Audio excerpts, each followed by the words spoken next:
नमस्कार दोस्तों, VK knowledge electrical में आप सभी का स्वागत है। कंपटीशन एग्ज़ाम्स के प्रीवियस पेपर लेकर हम एक बार फिर उपस्थित हैं। दोस्तों ये पेपर ओडिशा एसएससी का है और इलेक्ट्रीशियन ग्रेड सेकंड का पेपर है। अभी रिसेंटली 29 अक्टूबर को ये पेपर हुआ था। साथियों इसमें 100 क्वेश्चन थे।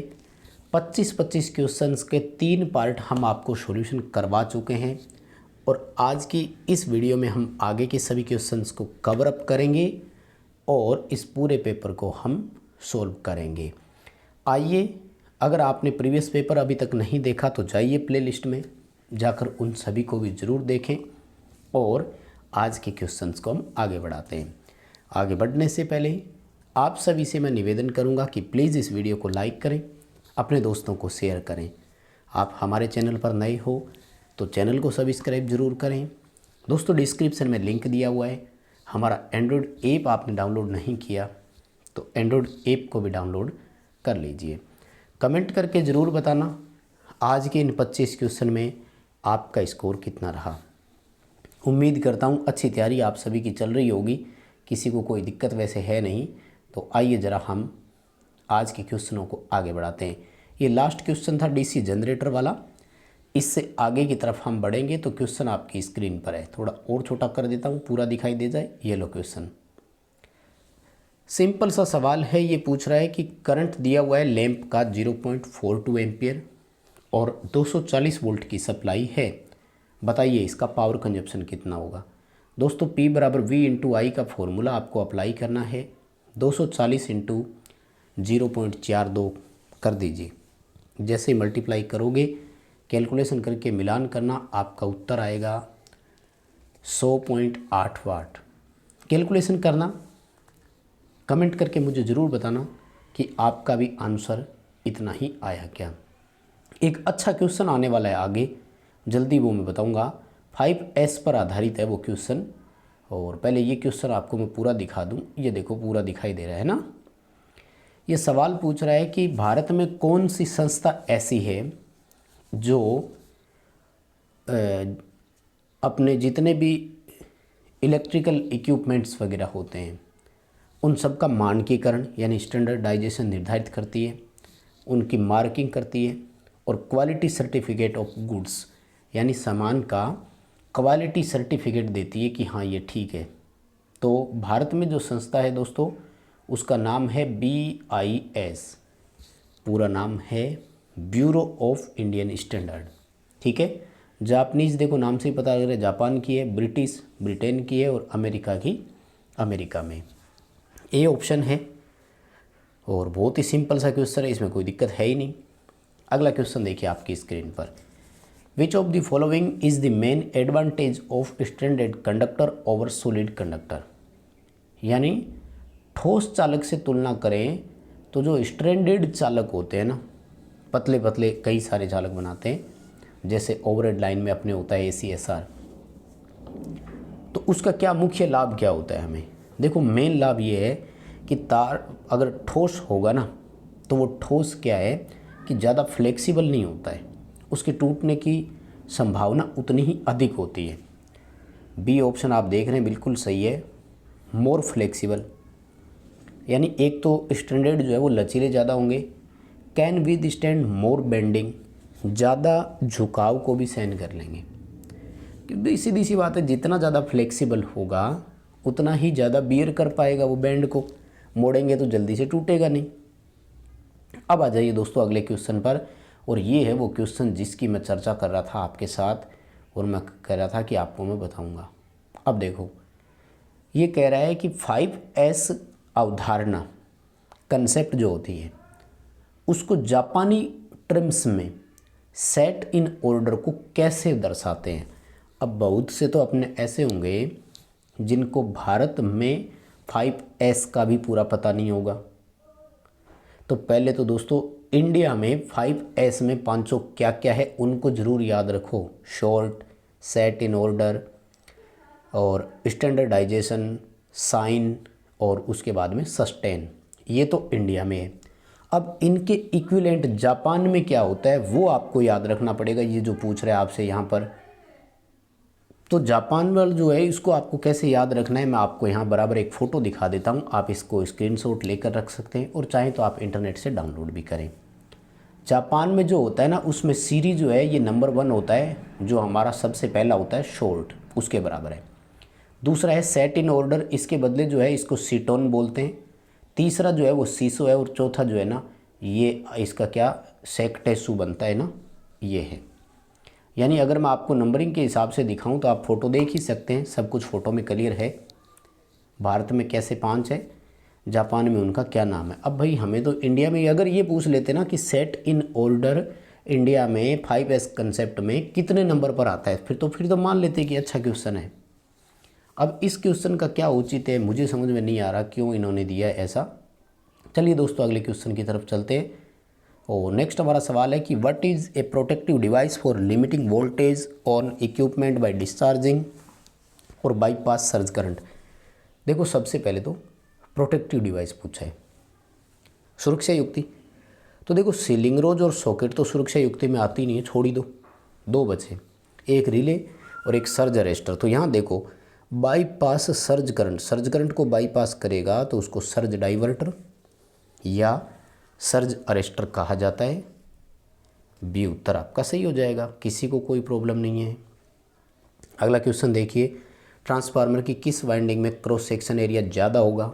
देखो भाई एक चीज़ हम सब जानते हैं कि कुछ चीज़ें हमारे सामने होती है जिनको हम जानते हैं जनरली। कैसे मैं बताता हूँ, मैंने देखो सीक्वेंस रटवा रखा है आप सबको कि मोटा तार कम टर्न और पतला तार अधिक टर्न, ये जोड़ा चलता है। जैसे हम अगर बात करें डीसी में शंट फील्ड वाइंडिंग पतले तार अधिक टर्न की, सीरीज मोटे तार कम टर्न की। यदि हम मीटरों में करंट कोयल प्रेशर कोयल की बात करें तो सीसी मोटे तार कम टर्न की, पीसी पतले तार अधिक टर्न की। इसका मतलब ट्रांसफार्मर में भी कहीं ना कहीं ये चीज़ लागू हो जाएगी। ठीक है, अब हम एक चीज़ जानते हैं कि ट्रांसफार्मर में प्राइमरी सेकेंडरी कभी फिक्स नहीं होती है। तो 2 ऑप्शन तो छोड़ ही दो, ना प्राइमरी करेंगे ना सेकेंडरी करेंगे, क्योंकि जिस वाइंडिंग को सप्लाई देते हैं वो प्राइमरी कहलाता है। किसी साइड सप्लाई दे दो वो प्राइमरी बन गई। अब आ जाओ बात करें कि टर्न ज़्यादा किस तरफ होंगे। ट्रांसफार्मर में अधिक वोल्टेज की साइड टर्न अधिक होते हैं और जिस साइड टर्न अधिक होंगे उस साइड तार पतला होगा, मतलब क्रॉस सेक्शन एरिया कम होगा। किस तरफ, जहाँ टर्न ज़्यादा हो। टर्न ज़्यादा वोल्टेज ज़्यादा की तरफ है, इसका मतलब मोटा तार कहाँ हुआ, जहाँ वोल्टेज कम हो। डी उत्तर हो जाएगा लो वोल्टेज वाइंडिंग, क्योंकि लो वोल्टेज का मतलब है कम टर्न और कम टर्न के साथ तार जो है वो मोटा होता है और मोटे तार का क्रॉस सेक्शन एरिया अधिक होता है। बताओ भाई क्वेश्चन समझ में आया क्या। अब अगर दोबारा ये प्रश्न आपके सामने कभी आ जाता है तो कर दोगे ना, मार तो नहीं खाओगे इस क्वेश्चन में। चलिए अगला क्वेश्चन बहुत सिंपल सा है, विविधता गुणांक डाइवर्सिटी फैक्टर का फॉर्मूला पूछा है।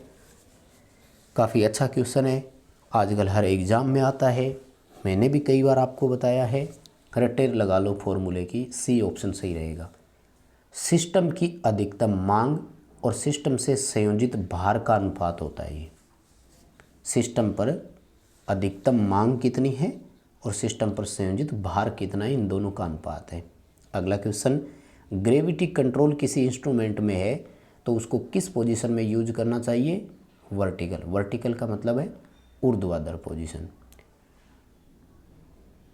वहीं अगर स्प्रिंग कंट्रोल हो तो उसको एनी पोजीशन आ जाता, उसको किसी भी पोजीशन में यूज कर सकते हैं, कोई दिक्कत नहीं आएगी आपको। ठीक है, ए उत्तर सही रहेगा। नेक्स्ट हमारा क्वेश्चन है दोस्तों कि which of the following purpose third terminal has been provided in an advance mega ohm meter. यानी आधुनिक तकनीक के जो मेगर होते हैं उनमें एक तीसरा सिरा भी होता है। और ये देखो अभी रिसेंटली पुणे मेट्रो का जो पेपर हुआ था ना, उसमें भी ये क्वेश्चन आया था, इसलिए क्वेश्चन तो बहुत इंपॉर्टेंट है और सेम दोनों का उत्तर बिल्कुल सही था। To get accurate reading without oscillation, यानी बिना किसी दोलन के एकदम एग्जैक्ट शुद्ध रीडिंग प्राप्त करनी हो, इसके लिए तीसरा टर्मिनल होता है। ए ऑप्शन यहाँ पर सही रहेगा और ये पुणे मेट्रो वाले पेपर में भी था, मैं सॉल्यूशन करवा चुका हूँ उस पेपर को, उसको भी आप ज़रूर देखें। अगला क्वेश्चन आपसे कह रहा है कि एक एनर्जी जो आर्क से उत्पन्न होती है उससे जो खतरा उत्पन्न होता है उसको हम कैसे परिभाषित कर सकते हैं। यानी सीधे सीधे ये यूँ कह रहा है कि जब शॉर्ट सर्किट होता है, आपने देखा, मान लो दो फेजों के बीच में होता है तो उस समय आर्क उत्पन्न होता है, तो दोस्तों हम उसको फ्लैश ओवर बोलते हैं। बी उत्तर हो जाएगा, फ्लैश हजार्ड की श्रेणी में आएगा। यानी उस फ्लैश से जैसे चमड़ी जल जाती है, बहुत ज़्यादा हो तो पूरी तरह से एक्सीडेंट हो जाता है। बी आएगा फ्लैश हजार्ड, या फ्लैश ओवर भी बोल सकते हो शॉर्ट में, वो कोई दिक्कत नहीं है। अगला क्वेश्चन है कि एक ट्रांसफार्मर में कॉपर लॉस को कम करना है, क्या तरीका अपनाओगे। देखो ये जो ग्रेन ओरिएंटेड बात हो रही है ना, ये तो है कोर लॉस को कम करने के लिए। आयरन लॉस को जब कम करना हो ना, तो ग्रेन ओरिएंटेड को अपन शॉर्ट में बोलते हैं CRGO, cold rolled grain oriented. और लेमिनेशन भी बोल सकते हो, वो एक ही बात है। वो एडी करंट और हिस्टैरिसीस दोनों को एक साथ ले लेते हैं तो ग्रेन ओरिएंटेड बोलते हैं, अदरवाइज अलग अलग बोल देते हैं। दोस्तों यहाँ पर ऑप्शन आएगा यूजिंग स्टेप्ड कोर अरेंजमेंट, यानी कोर की स्टैंपिंग्स में व्यवस्था करते हैं ना, उससे कॉपर लॉस भी कम होगा वाइंडिंग में। ये उत्तर सही रहेगा यहाँ पर, और काफ़ी अच्छा क्वेश्चन है ये तो। इस तरह के क्वेश्चंस की आप प्रैक्टिस ज़रूर करें। अगला क्वेश्चन है कि जो यूनिवर्सल मोटर का सेंट्रीफ्यूगल विधि वाली स्पीड कंट्रोल नियंत्रण विधि है, उसमें कैपेसिटर क्यों लगाते हैं, ओपन क्लोज कॉन्टैक्ट होते हैं ना उसके आर पार। दोस्तों यूनिवर्सल मोटर में स्पीड कंट्रोल मेथड पर मैंने एक थ्योरी की क्लास दी हुई है, आप उसे ज़रूर देखें, आप नया सीखेंगे। 3 विधियाँ मैंने वहाँ पर बताई थी। सेंट्रीफ्यूगल मैकेनिज्म में क्या होता है कि सेंट्रीफ्यूगल स्विच है, गति के आधार पर ओपन और क्लोज होता है। उस दौरान मेक ब्रेक में स्पार्किंग होती है, उस स्पार्किंग को रोकने के लिए कैपेसिटर लगाते हैं। सी ऑप्शन आएगा, reduce the sparks on contact, संपर्क पर उत्पन्न स्पार्किंग को कम करना। कैपेसिटर की कैपेसिटी पूछी है, आपको आवेश और वोल्टेज दोनों दिए हुए हैं, तो C बराबर Q/V होता है। 0.5 में 25 का भाग देना है, उत्तर आएगा 0.02 फैराड। ये क्वेश्चन तो पहले भी कई बार आपके सामने आ गया है, इसमें कोई बड़ी दिक्कत होगी नहीं, आपको जानते हो पहले से ही। अगला क्वेश्चन देखो क्या करें कि कौन सी हैबिट जो है and up in loss of production and profit, यानी उत्पादन में भी लॉस करवाती है, प्रॉफिट में भी लॉस करवाती है, व्यक्तिगत इंजरी आती है, इवन डेथ भी हो सकती है। तो फिर तो अनसेफ वर्किंग आएगा कि आप सेफ्टी लेकर अगर काम नहीं करोगे तो कर्मचारी भी घायल होगा, प्रोडक्शन प्रभावित हो गया, प्रॉफिट भी प्रभावित हुआ, कर्मचारी चोटिल भी हो गया और हो सकता है उसकी डेथ भी हो जाए, तो अनसेफ वर्किंग आएगा। ठीक है, वैसे ही देखो इनविजिलेबल का मतलब होता है निरीक्षण में काम करना। ऑथोराइज वर्किंग यानी अधिकृत काम ही करना। एक्नोलेजमेंट का मतलब होता है आपने उस चीज़ को समझ लिया, देख लिया, वो एक्नोलेजमेंट कहलाती है। तो फिर ऑप्शन ही एक ही बचा ना, अनसेफ वाला। नेक्स्ट हमारा क्वेश्चन है कि आपको चित्र में जो दिखाया ये किस सेफ्टी साइन की श्रेणी में आता है।